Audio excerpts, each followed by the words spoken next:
आज 10th class science का जो फिजिक्स पार्ट स्टार्ट किए थे उसका थर्ड डे है। आज हमको स्टार्ट करना है दर्पण। ठीक है, दर्पण क्या होता है? तो दर्पण के अगर हम बारे में बोले तो हम लोग अपना चेहरा जिसमें देखते हैं, जिसमें अपना प्रतिबिंब को देखते हैं, अपने जेरॉक्स कॉपी को देखते हैं, उसी को हम लोग क्या कहते हैं? दर्पण कहते हैं। अगर हम दर्पण को पूरा डिफाइन करना चाहें तो दर्पण को हम लोग दो भागों में बांटते हैं। ठीक है, दर्पण कितने भाग में? दो भाग में। नंबर 1 समतल दर्पण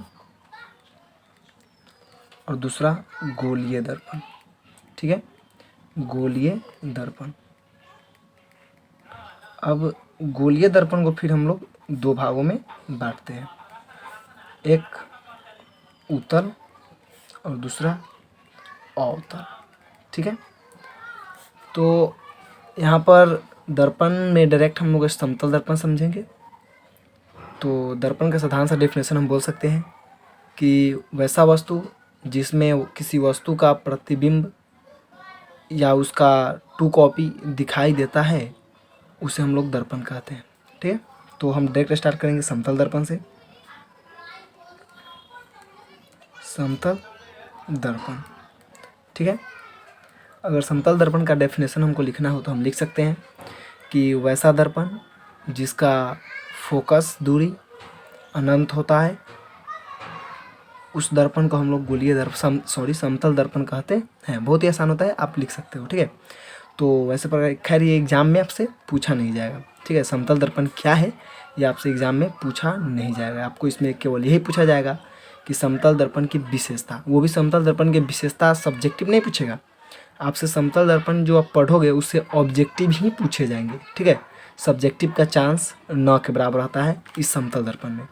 तो समतल दर्पण का डिफरेंस लिख सकते हैं हम, वैसे प्रकार के दर्पण जिसका फोकस दूरी या वक्रता त्रिज्या भी लिख सकते हैं, फोकस दूरी अनंत होता है, समतल दर्पण कहलाता है। समतल दर्पण कहलाता है। इस तरह से हम क्या कर सकते हैं? डेफिनेशन को लिख सकते हैं। ठीक है, अब हम लोग समतल दर्पण की विशेषता पढ़ेंगे। ठीक है, समतल दर्पण की विशेषता।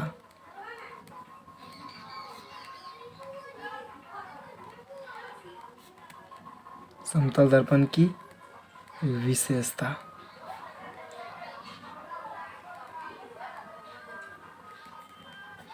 ठीक है, तो समतल दर्पण की विशेषता हम पढ़ेंगे। तो देखिए, तो समतल दर्पण की निम्नलिखित विशेषता है। ये तो नॉर्मल सा बात है, आप लिख ही सकते हो। 1 नंबर, सबसे पहले हम इसको समझाना चाहते हैं। ये रहा कोई दर्पण। ठीक है, समतल दर्पण सीधा ही होते हैं, कर्व मुड़ा हो तो वो गोलीय दर्पण हो जाते हैं। अगर मान लो कोई व्यक्ति यहाँ खड़ा है, ठीक है, कोई व्यक्ति यहाँ खड़ा है, ठीक है, तो इसका जो प्रतिबिंब है वो दर्पण के पीछे बनेगा। कहाँ बनेगा? दर्पण के पीछे बनेगा। ठीक है, और दोनों, अगर मान लो कि ये जो रखे हो वस्तु यहाँ से इस दर्पण के बीच की दूरी अगर x है, क्या है?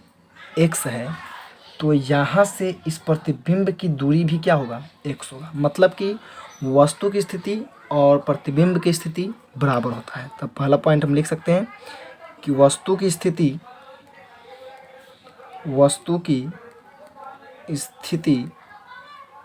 एवं प्रतिबिंब की स्थिति क्या होता है? बराबर होता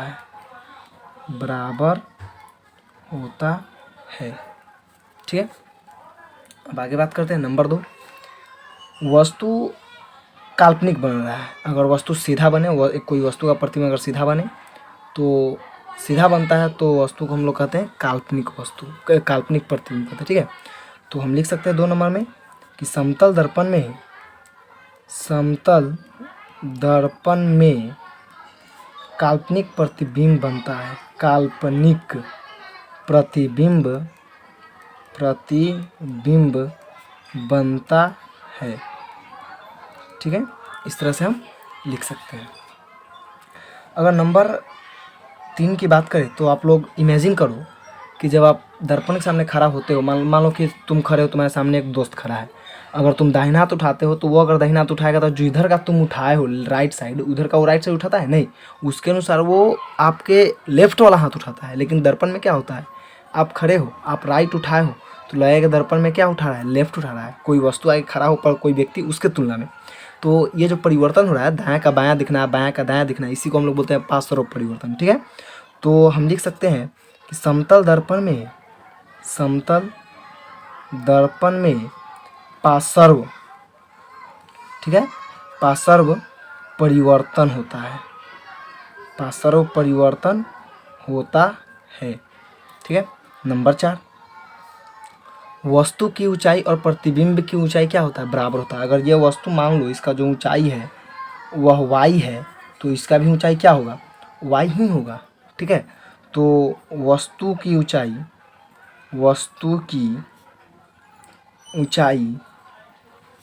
और प्रतिबिंब की ऊंचाई, ठीक है, बराबर होता है।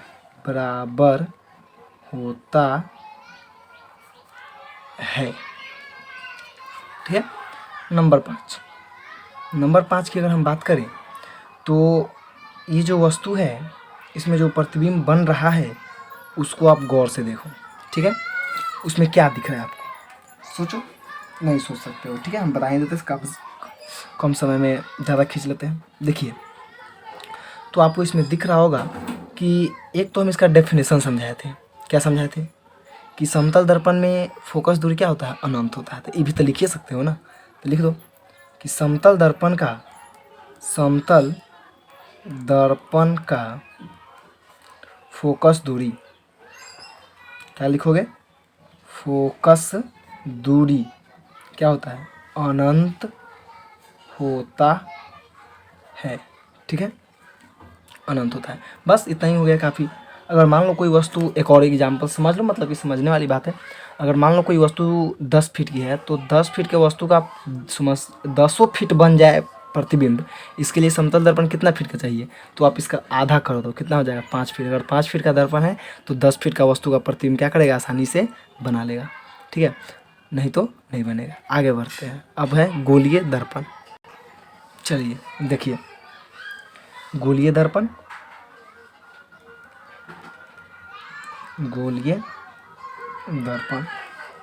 लिख सकते हैं डिफिनेशन, वैसा दर्पण जिसका परावर्तक सतह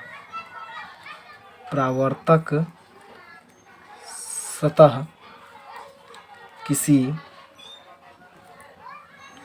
खोखले गोले का भाग होता है,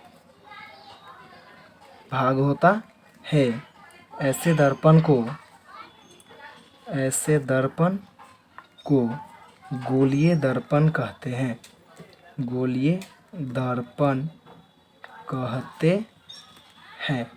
ठीक है, यह मुख्य 2 प्रकार की होती है, 2 प्रकार के होते हैं। एक नंबर उत्तल दर्पण और 2 नंबर अवतल दर्पण। ठीक है, कितने प्रकार के होते हैं, 2 प्रकार के होते हैं, उत्तल दर्पण और अवतल दर्पण। अब हम बात करेंगे उत्तल दर्पण की। आई होप कि आपको बात समझ में आया होगा। उत्तल दर्पण के बारे में हम कल के वीडियो पार्ट 4 में लाएंगे, अभी इतना ही रहने देते हैं।